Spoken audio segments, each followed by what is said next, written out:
Anybody got a question?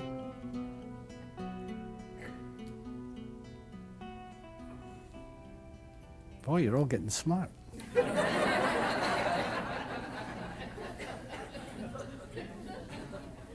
You know, when I first started this, nobody knew what was going on. And I'd ask for questions. And literally, somebody would stand up with a roll of paper and open it up and say, I have 10 questions. And I'd say, number one. And they'd ask number one. And you'd answer number one. Then they would look and say, you know, that's answered the whole 10. Because the answer is always the same. In 29 years, I've never said anything different. And that's why I was saying to my wife Judy yesterday, you know, this gets boring because I keep saying the same thing over and over again. Then I walk out and people will say, wow, it was sure different today. I've never heard you talk like this before. And I've been saying the same thing. Or somebody will come up to me and say, you know something, I heard you say something today. Finally, I got what you said. Why didn't you say that 10 years ago? And I say, well, I've been saying it for 10 years, but you never heard it. Or somebody will say, well, why weren't you more persistent and force me to listen? You ever tried that? You get in big trouble. You can't force anybody into truth. Truth is everywhere. Truth is the essence of all things. Truth is unexplainable. It's an unexplainable secret. It's formless. Truth is formless. And yet all form is created from this truth. But it's invisible. It's invisible to the senses, to the five senses. That's why you've got to go beyond the five senses to the spiritual part of life to find the answer. Now I know a lot of people in here, there's many, many religions in here. And I say to you, keep going to the church of your choice. And if you really listen, you'll find the truth. Because all the major religions have the truth at the very core. If you can get to the core. Take all the physical trappings. Take away the form. Listen. Go beyond the form to the formless, which lies inside, and there you will find the answer. There is no answer out here. There is no answer in this world of form. Nobody can find the answer in this world of form. Only you can find it. Only you. And once you find it from the formless. It automatically comes into a form. You try and give it away, and what you're doing is you're giving away the form. And that's not the answer. So you talk to your client with the form, hoping that the client will see beyond the form to the formless, step inside, they go from their intellect to wisdom. And once they do that, their mental sickness vanishes. Because all mental sickness is created from using the three principles wrongly. Remember yesterday I told you it's like elements? You know how in science you have elements. You mix those elements and you get compounds. Well, it's exactly the same with your mind. You have those three principles, You could call them 3 psychological elements. You mix them to whatever you want, and they come out as psychological compounds. And psychological compounds, an example would be anger, hate, desire, jealousy, envy. They're the negative compounds. You change it, you remix them. After you hear something beautiful, the world becomes better because you've mixed those psychological elements and created positive psychological compounds such as love, caring, sharing. How simple can you get? You're already there. Everybody's already there. Everybody in this room, everybody in the mental hospital is sitting with mental health. The only thing is, they have so many psychological negative compounds, they can't think straight. And that's your job as therapists. You walk up to those people and you tell them the true nature of thought. And all of a sudden, they start changing their elements and create positive compounds. And it's not a slow process. It's immediate. Because all they're doing is changing from one thought to another. And this is one of the greatest things to realize, to change your mind, to be able to change your mind. And people sometimes say, once I make up my mind, I never change it. No matter what, I never change my mind once I made up my mind. And they think this is strength. It's super weakness. Because once you learn how thought dictates what you see in this life, this is where the strength is. This is where the power is. That you can go from one reality to another. Just go from one reality to another by simply changing your mind.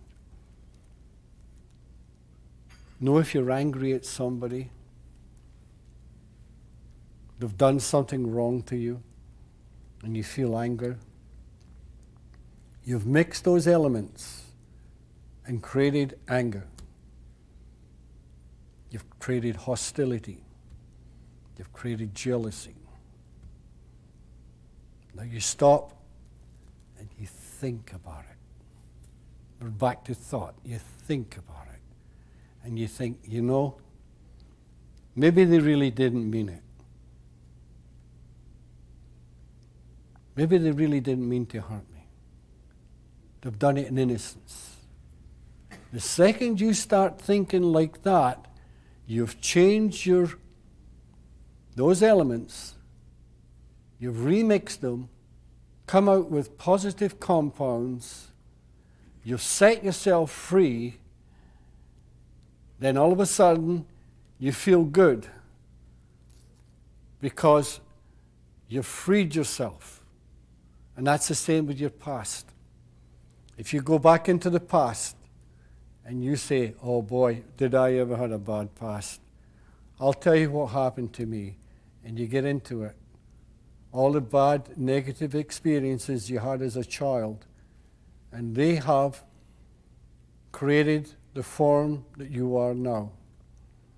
And they'll keep you there a prisoner. So in actual fact, you're a prisoner of your past.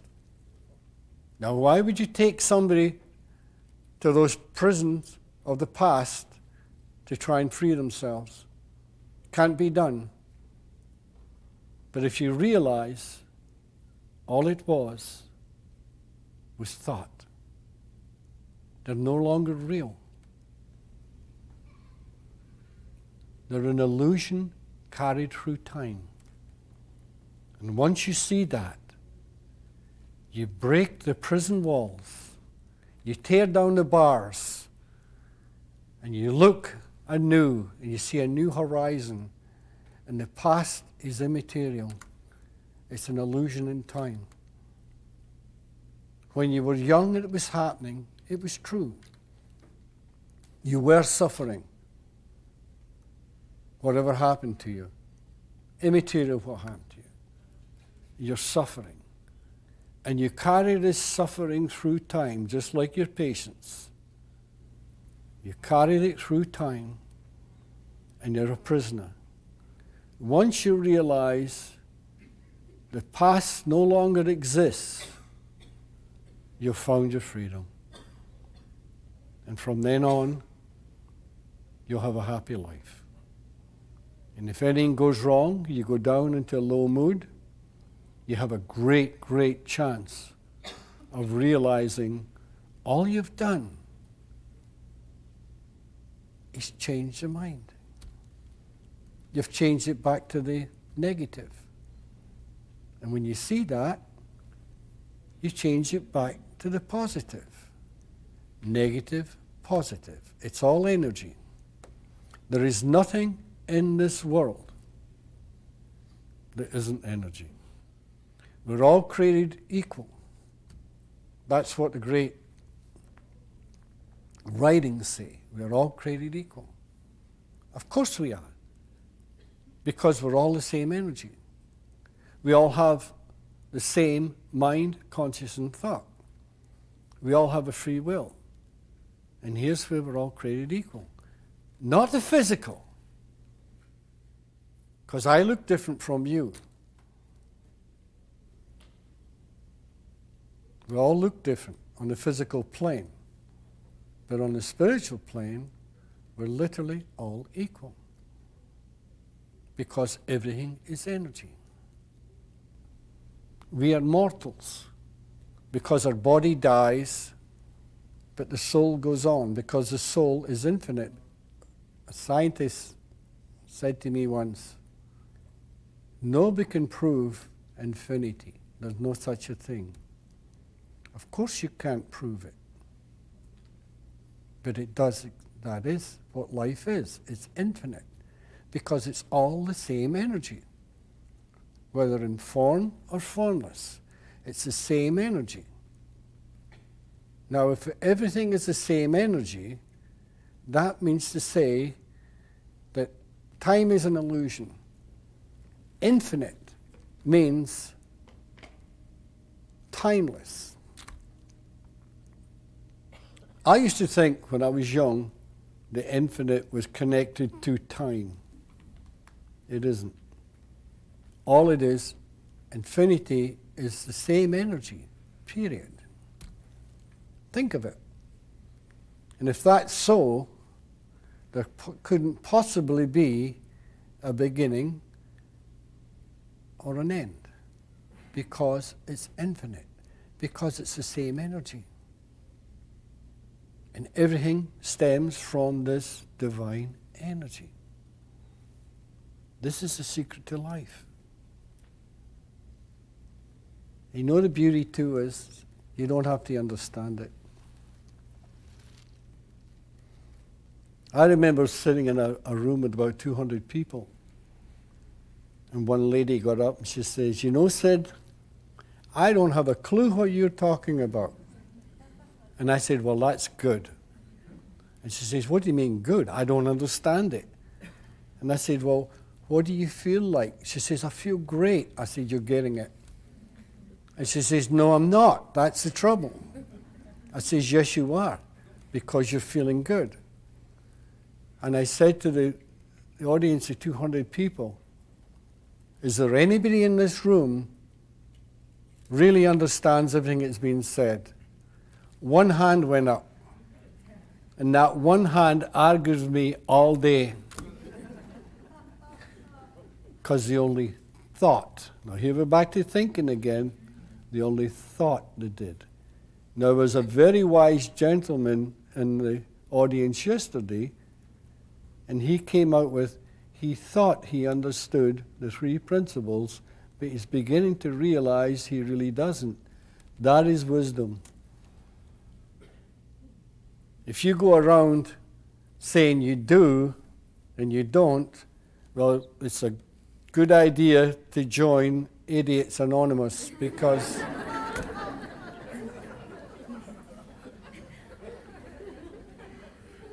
and it's a big club.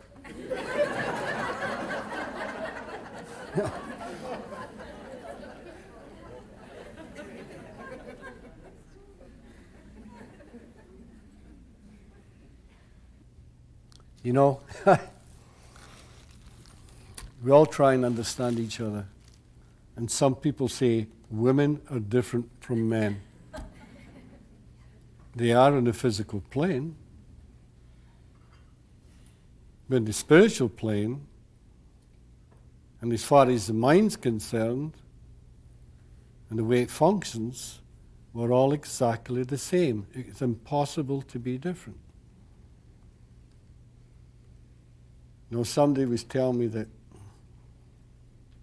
a fella's walking along the beach in Hawaii, and he finds this little brass lamp, and he picks it up, and he's cleaning it off, and all of a sudden the genie appears. And the genie says, "Master, I would love to give you one wish, anything you wish." And he says, "Wow." He says, "I'll tell you what I really want. I'd love to go and visit Britain. But the only thing is, I'm afraid of flying. And I was wondering, could you build a highway from Hawaii to Britain so as I could drive there?" And the genie says, "Wow, this is a big order. This is a tall order. I've never been asked this before." He says, "And another thing, if I build this highway all the way from Hawaii to Britain, it will get in the way of a lot of shipping lanes." And he says, "It's really a tough one. I don't know about this." So the fellow says, "Oh, okay. I changed my mind." He says, "There's one other thing I'd like to know. I'd like to know how women think."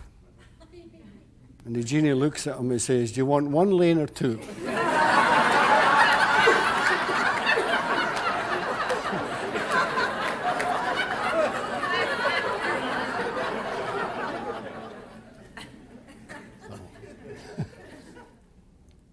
You have to find it for yourself.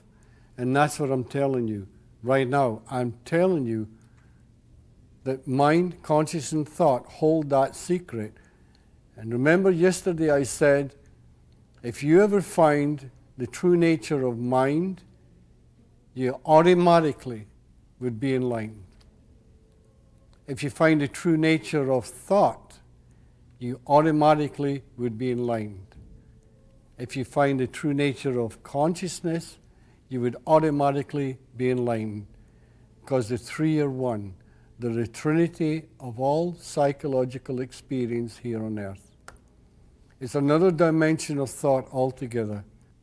This is why Buddha told you, you are the world. You create the world you live in. You have to find it for yourself. And if you listen carefully, not just to what I'm saying, to some wise person that you think knows the secret. You can go to the library, you can find it. You can go to the church of your choice and find it. You can go to a kahuna and find it. You can go anywhere in the world. And once you know what truth is, you'll hear it spoken all over the world. You'll hear it on a day-to-day basis. But you've got to listen, not with your ears. You don't look with your eyes. It's beyond the senses. It lies deep in here. And once that secret comes out and is divulged to you, as I said before, it's a secret that can never be told. It cannot be told by words. It has to be found within your own soul, because your own soul holds that secret. And what stops you from getting in here is your own thinking. And one of the greatest things is your free will. That's what stops it. And if you can take your free will away, just for a split second, you'll find what you're looking for. But up until then, you'll be stuck in what you call an ego. And an ego, your ego, is a delusion. It's non-existent. And people will say, well, what is the ego? And I'll tell you this. Whatever you think it is, that's what it is. But I can tell you, it's a delusion.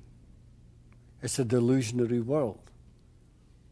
Because we live in a divine illusion, suspended within the boundaries of time, space, and matter.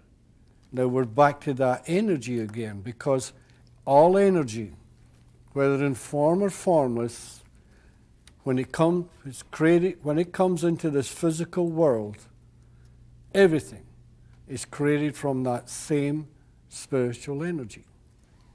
This is why the North American Indian, the wise man or the wise woman, would tell you that the sky, the ocean, the lakes, the fish that swim in them, they're all the same energy in a different disguise. But because they didn't know anything about energy, they call it spirit. It's all the same spirit. Everything is the same spirit, because everything comes from that divine, formless energy, which is a God spirit, comes into a form, it comes into a divine illusion, and those wise medicine men, they saw past the illusion, and they saw that everything was the same spirit. Now, if you were talking to a North American Indian, you would talk about spirit. You go to a university and you talk with a scientist or a physicist, they'd say, no, I don't want to hear that. You say, okay, then let's change the word. And you say, everything derives from the same energy. They say, oh, that's better. But you're saying the same thing. The only thing is you're using a different word to suit the situation. And that's why when you talk with clients, don't be afraid to change the word. Because they might hear one word and not another. But ignore the word. The word can never hold truth. The word is from this plane, from this physical reality.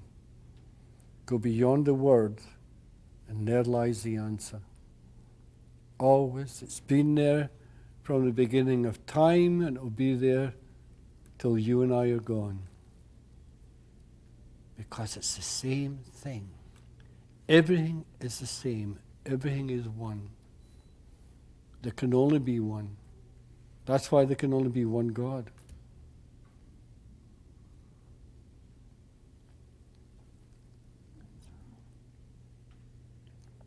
It's a feeling.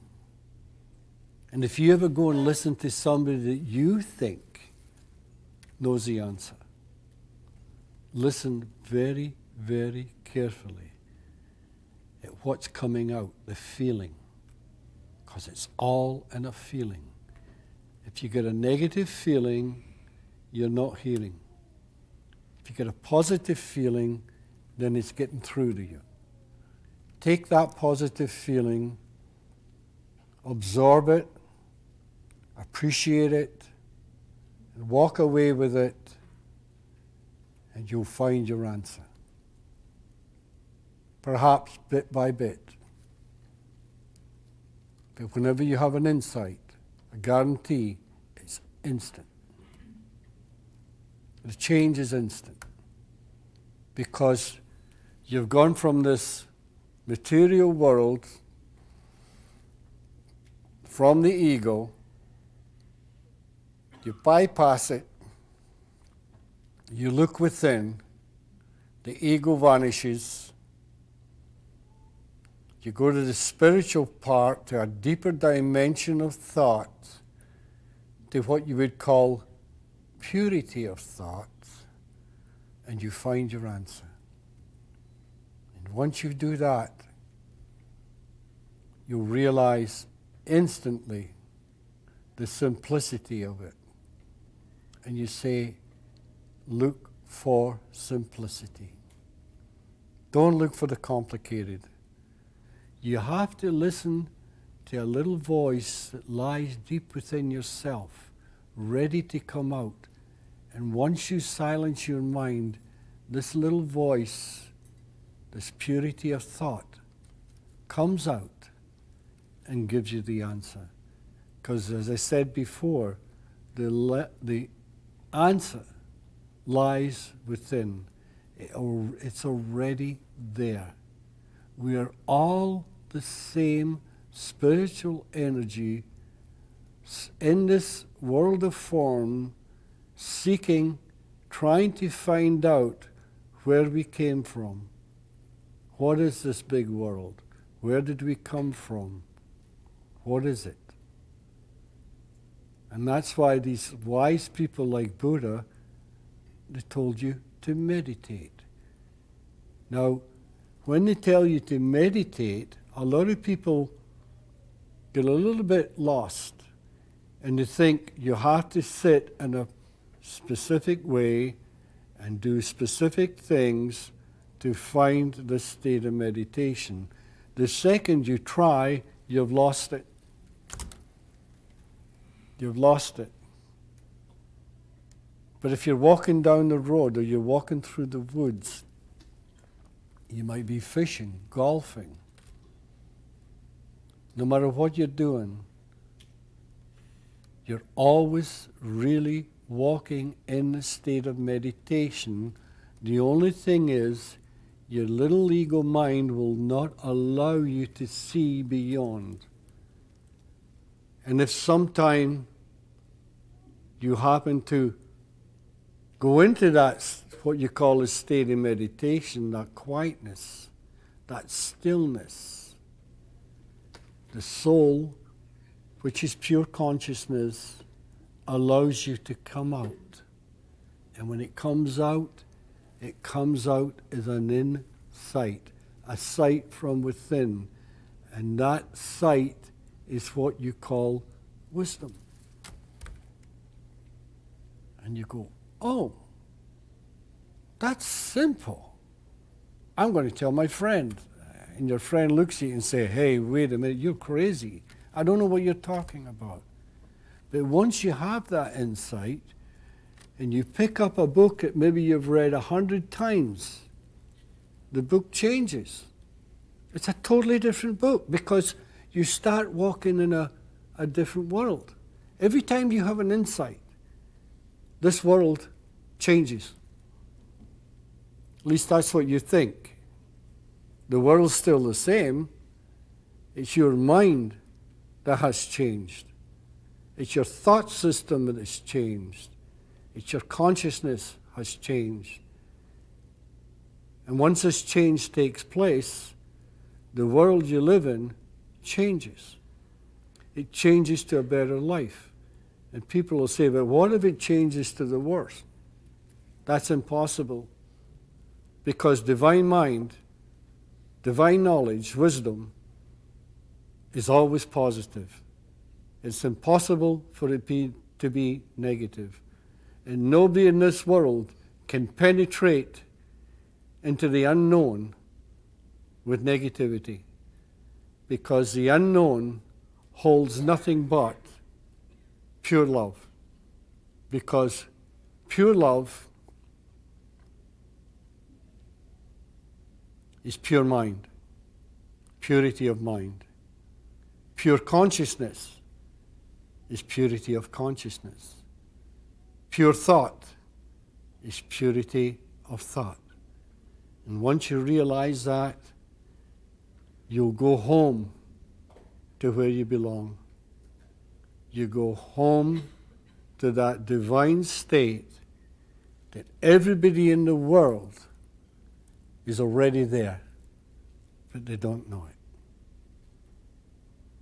And with that, I'd like to say thank you very, very much, because I know some of you have come thousands of miles to be here, and I really appreciate that.